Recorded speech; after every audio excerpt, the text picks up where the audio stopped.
Bueno, aquí estamos, tercer bloque del Innombrable, y como les prometimos, tenemos en línea a un gran amigo, por sobre todas las cosas, hincha de San Lorenzo, que es, bueno, nada, todos los amigos vieron que vienen con defectos que uno tiene que tolerar y aceptar para abrirse a la otredad, en este caso de esa religiosidad impune que es ser hincha de San Lorenzo, hoy avalado por el cielo mismo del Vaticano. Pero además de todos estos problemas, este joven que es el profesor Gustavo Varela. ¿Cómo andás, Gustavo? Hola, Darío, ¿cómo estás? Bien, ¿te gustó todo lo que dije de San Lorenzo? ¿No? Perfecto, sí, está bien, a mí me gusta.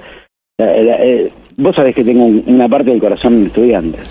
No, yo sé. Una parte la tengo, digamos, pero viste, se me fue, el resto del lado se me fue por la historia, por haber vivido cerca de la cancha de San Lorenzo, por haber ido a San Lorenzo y me enamoré. Pero no está bien ser ahora los preferidos de Dios. No, pero viste, qué sé yo, por ahí nos da una mano este hombre. Ya les dio una mano, ganaron un campeonato increíble con 33 puntos, no sé cuántos sacaron. Bueno, eso nos vino anillo al dedo, así que si esa es la presencia de Dios en el mundo, viste, yo no soy católico nuevamente. Bueno, estamos acá para hablar de Nietzsche.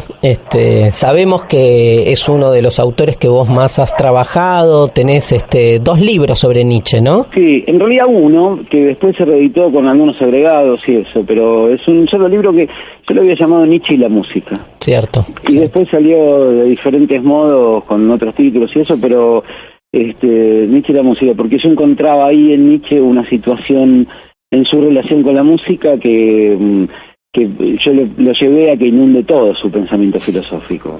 Claro. Entonces, desde la relación con Wagner originalmente, él se enamora perdidamente de Wagner, como se enamora un hombre de un artista, ¿no? Uh-huh. Y él asistía a las reuniones que se hacían en Tribschen, que era el palacio que tenía Wagner en las afueras ahí en Alemania, uh-huh. Y él tocaba el piano, Nietzsche. Tiene algunas grabaciones incluso que a veces se consiguen a 4 manos, horribles, ni vale la pena, claro. Solamente por saber que lo compuso Nietzsche. Y él tuvo una relación muy fuerte y él veía ahí la posibilidad de una experiencia estética para el mundo, para la vida y fundamentalmente para la política. Para la política, o sea, desde la música, sí. ¿Se puede explicar el Nietzsche político? Sí, totalmente, porque si, digamos, Nietzsche tiene una vida intelectual que va desde 1870, 69, 70, hasta 1889, que es cuando lo internan uh-huh. en un psiquiátrico, y está 11 años internado en un psiquiátrico y después muere. Y durante ese periodo él escribe el primer libro en 1870, que es El nacimiento de la tragedia, y ese libro está dedicado a Wagner. Y el proyecto original de Wagner, Alemania era un estado sin unidad, digamos, estaba conformado por diferentes regiones. Entonces el proyecto político que tenía Wagner, siguiendo algunas cosas de lo que había dicho Schopenhauer, era el de fundar una unidad política alemana a través del arte. Ni más ni menos, realmente un megaproyecto que era al estilo de lo que después fue el hipismo, ¿no? Claro. De inundar con música y componer a partir de un hecho estético una política. Pero el arte de esa época, claro, no era Tinelli, digamos. No, para nada. Por eso. No, pero justamente se enfrentan a Tinelli. El Tinelli del arte de la época era el arte francés y la ópera italiana. Mirá vos. Tanto para Nietzsche como para Wagner, la ópera italiana era un desastre, porque fundamentalmente lo que obturaba era la experiencia musical, es decir, era un relato donde la gente se contaba cosas, donde había una intriga, en el caso de la ópera italiana. En el caso de la ópera francesa era el ballet, es decir, ver la destreza, ¿destreza se dice? No, la destreza. Sí, que tienen los bailarines, y obviar detrás de todo eso, digamos, el fondo musical, que era aquello que ellos querían rescatar. Entonces la música aparece como en primer plano, como aquello que nos convoca y nos reúne, lo que ellos llamaban en ese momento en una suerte de inconsciente colectivo. Utilizaba la palabra inconsciente, no inconsciente colectivo, que es después la que utiliza Jung, pero sí una experiencia íntima de la nacionalidad que podía surgir, salir a la luz a través de la música. Y eso es lo que intenta hacer Wagner con su obra, y es, digamos, el primer libro de Nietzsche, es de alguna manera una suerte de decálogo de lo que era ese proyecto musical wagneriano. Uh-huh. Lo que pasa es que después, bueno, se extendió y giró por otro lado. La idea de lo apolíneo y lo dionisíaco, incluso se la bastardió esa idea y se la utiliza de manera impune en muchos aspectos que no tienen nada que ver. Digamos, se cree que lo dionisíaco es andar borracho por la calle, ese tipo de cosas. Claro. Pero había originalmente un proyecto político. Y es un proyecto político que fracasa, porque Nietzsche tenía una cosa de enamorarse y partir. ¿Viste? Se enamoraba de una idea. Se enamoraba de un autor, se enamoraba de los griegos, y entonces para él de alguna forma la posibilidad de pensar tenía que ver con desactivar lo que él llamaba ser un cirujano, es decir, extirpar el ideal de uno, el ideal de un autor en este caso, que puede eso es tremendo. Y a partir de ahí poder componer su propia obra. Igual me enganché con lo del Nietzsche político, pero digamos, por ahí la pregunta busca como otro tipo de claridad, que es, digamos, ¿qué sería? ¿Hay una propuesta política en Nietzsche? No. Sí, yo creo que sí. La hay, digamos, en el primer Nietzsche, que hablábamos recién del nacimiento de la tragedia, que él después se desdice, escribe un ensayo de autocrítica, pero la hay en el sentido de encontrar bien románticamente y bien modernamente una fuente espiritual para la composición de un Estado. Y eso él lo ve en la Grecia antigua, fundamentalmente de las obras de Ésquilo y de Sófocles, donde lo que él ve, dice, ¿por qué la gente va a ver la tragedia si ya conoce el contenido? ¿Qué va a hacer? Si una tragedia se representó y no 30.000 personas a verla, y la gente estaba atenta a aquello que ocurría, de un modo sin intriga. Entonces, lo que él dice es que las murallas de la tragedia del anfiteatro componían unas murallas políticas, de alguna manera, donde lo que hacía el griego ateniense cuando iba a ver las tragedias era reencontrarse con aquello que es, con su esencialidad, su carácter de ciudadano griego, y con la tragedia de pertenecer a un mundo que está gobernado solo por los hombres y no por los dioses. Claro. Entonces, no había problemas cotidianos adentro de la tragedia, había problemas de relación entre lo humano y lo divino. Claro. En ese choque, él ve ahí una fuente política para la composición de un espíritu único de una nación, digamos, que permitiera otorgarle una cierta unidad al Estado alemán. Fíjate vos que, digamos, ya Kant venía hablando del tema de la unidad política, ahí cuando él habla de la idea cosmopolita de la historia. Hegel también habla de la unidad, digamos, el despliegue del espíritu absoluto, en definitiva, es el Estado prusiano cristiano. Y Nietzsche le busca, digamos, un tono de otro tenor. Siempre cuando hablamos de los alemanes, en este caso son los prusianos. Claro. ¿No? Es decir, que él está buscando una forma inconsciente, una potencia, una fuerza, que permitiera la reunión por encima de un mundo que se venía vinculado al consumo, que venía vinculado, qué sé yo, a la moda, a la obra de arte fácil. Esto es lo que ellos ven de lo que ocurre en París. A pesar de que después el mismo Wagner va a París, porque era el centro internacional de las artes por entonces. Alemania era lo que estaba, digamos, París era el centro y Alemania era la periferia en ese sentido. Entonces el pensamiento de la periferia. Ahora, ese pensamiento político después, digamos, deviene en un pensamiento contramoral, contraideal, contracristiano, contrarreligioso, donde después anuncia la muerte de Dios, que es una cosa muy conocida, pero él habla de algo que él llama la gran política, que tampoco tiene que ver con una relación de subordinación a un orden preestablecido, sino la composición de un orden común a partir de fuerzas, muy románticamente, a la manera de los anarquistas, o de Goethe, con las afinidades selectivas y ese tipo de cosas. Y con el conflicto como origen, ¿no?, de toda relación social. La guerra. Yo pensaba, hablando de fútbol, viste que Nietzsche es bastante pedestre lo que voy a decir, pero en términos futbolísticos sería como el bilardismo, como lo fue el técnico de Estudiantes del 68, como es el Subeldía. Es decir, que digamos que la experiencia no es una experiencia, la experiencia estética en todo caso es el efecto de una batalla. Y es el encuentro con otro sabiendo que el otro quiere. Espera que anoto que después me hacen hablar de fútbol.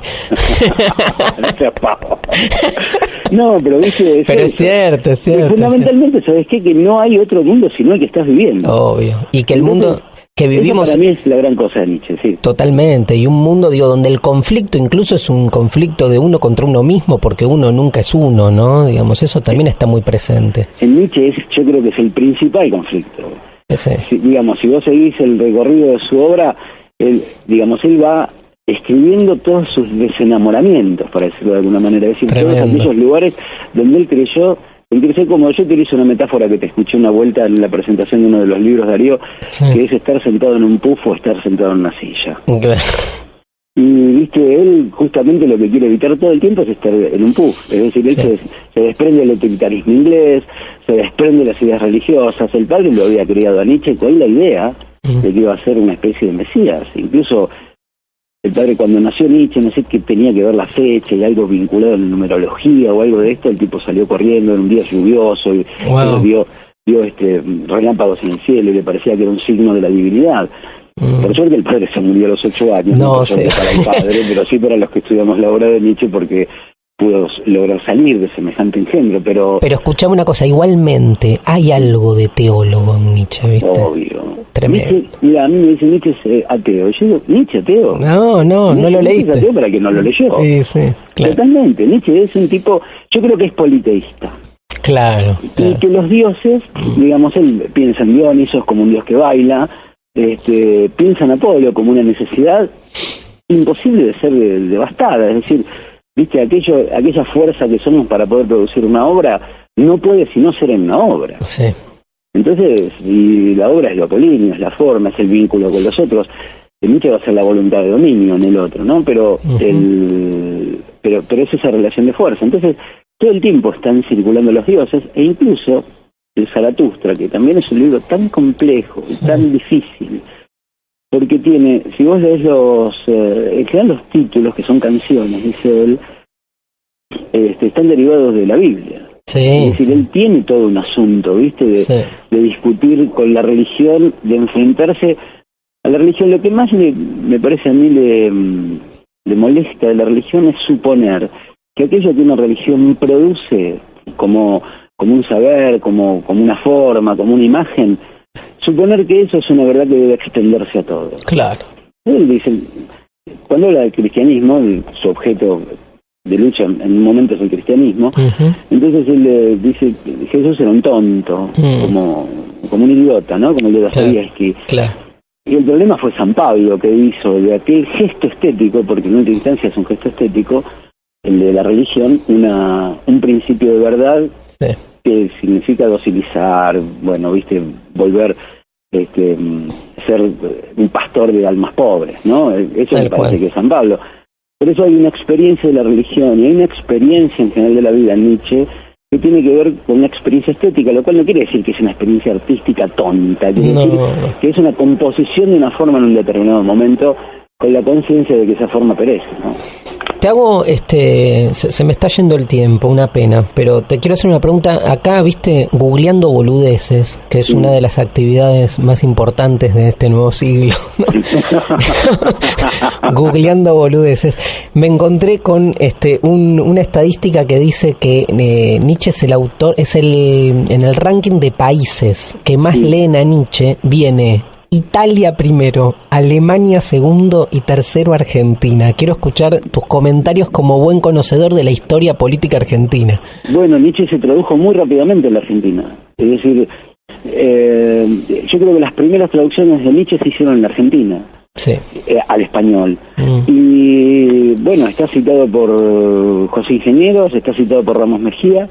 Es decir, fue un autor rápidamente leído. Y entró muy pronto en la historia política argentina, básicamente por una idea higiénica, pero aquella que está fundada en el concepto de raza. Nietzsche habla de raza, que son conceptos de la época. Ese es un problema con Nietzsche, viste, que tiene conceptos de la época que después derivaron en atrocidades. Claro. ¿No? Tuvieron efectos, no lo que Nietzsche dijo, sino el uso de ciertos conceptos como formas de destrucción o de eliminación del otro. Pero era muy relativo en ese momento a la idea de, viste, a la comprensión de lo humano, la idea de raza. Y entonces eso es tomado por algunos autores argentinos y rápidamente lo traducen. Sin embargo, vos sabés que el recorrido de Nietzsche en la Argentina tuvo después su periodo también de crítica al pensamiento nietzscheano por asociarlo al nazismo, que también es, digamos, viste, es muy difícil pensar que un libro es razón o motivo para una práctica política de manera directa, no hay una traducción punto a punto, porque si así fuera, yo te digo, bueno, viste, hagamos la revolución con la crítica a la razón pura, y es imposible, ¿qué tenés que hacer? No, obvio. Nada. Pero si fuese así, digamos, la mitad de los libros de filosofía que yo leí son nazis, entonces. Claro, viste. Llevado al extremo, ¿no? Sí. Lo que pasa es que hay un asunto que cuando Nietzsche muere, la hermana era una persona muy brava, la hermana de Nietzsche. Elizabeth. Lo controlaba en sus gastos, cuánto gastaste, por qué gastaste tanto y tal. Y vino con la madre. ¿Vos sabés que vino con la madre? Estuvo en la Argentina, ¿no? No sí, sabía. Estuvo en la Argentina. Sabía de Paraguay, que ha ido a Paraguay. Bueno, pero llegaban en barco al puerto de la Ensenada y vivieron en Quilmes o en Lanús. La madre y la hermana de Nietzsche. Porque, ¿cuál era la idea? Habían hecho una especie de country. Habían comprado unos terrenos en Paraguay para fundar, digamos, una nueva Alemania, Nueva Germania, que así se llama el pueblo hoy. Mirá vos, wow. Y entonces era una idea así, que después rápidamente se conjugó, digamos, con el proyecto del nazismo. Y la hermana le vendió algunos textos al nazismo, podándole buenas partes de la obra de Nietzsche, textos que hasta ese momento estaban inéditos, entre ellos La voluntad de poder, que es un texto que Nietzsche no terminó de publicar. Y se lo vendió y estaba con Cosima Wagner, que era otra, ¿viste? Claro. Que era la hija de Franz Liszt, y era bastante más joven que Wagner, y entonces entre ellas dos ahí armaron una suerte de equipo de apoyo al nazismo. Entonces el archivo Nietzsche estaba ahí. Y entonces eso hizo que se lo vinculara fácilmente y muy, muy livianamente con el nazismo. Sí. Hay partes de la obra de Nietzsche que son incómodas, para quienes tenemos ciertos pensamientos son incómodas, pero si uno lo contextúa en una época, me parece que eso es mucho más claro, digamos. Nietzsche critica al judaísmo del mismo modo que al cristianismo, o que al budismo, o que a la democracia, o que, no sé, al humanismo, ¿no? Sí. Che, se me fue el tiempo, te agradezco horrores tu generosidad de siempre, es un gusto hablar con vos, y te dejo un abrazo, y más hablando de Nietzsche, que se te nota toda la pasión que pones ahí, sé que es un autor que estudiaste mucho. Estás ahora lanzando también el posgrado de Historia del Tango en Flaxo, ¿no? Sí, de Historia Social y Política del Tango. En Flaxo sí, empezamos en abril, así que está abierta la inscripción, flaxo.org.ar. Mirá cómo estoy. Grosso. Bueno, un abrazo grande, Gus. Por favor, gracias a vos. Chau, chau.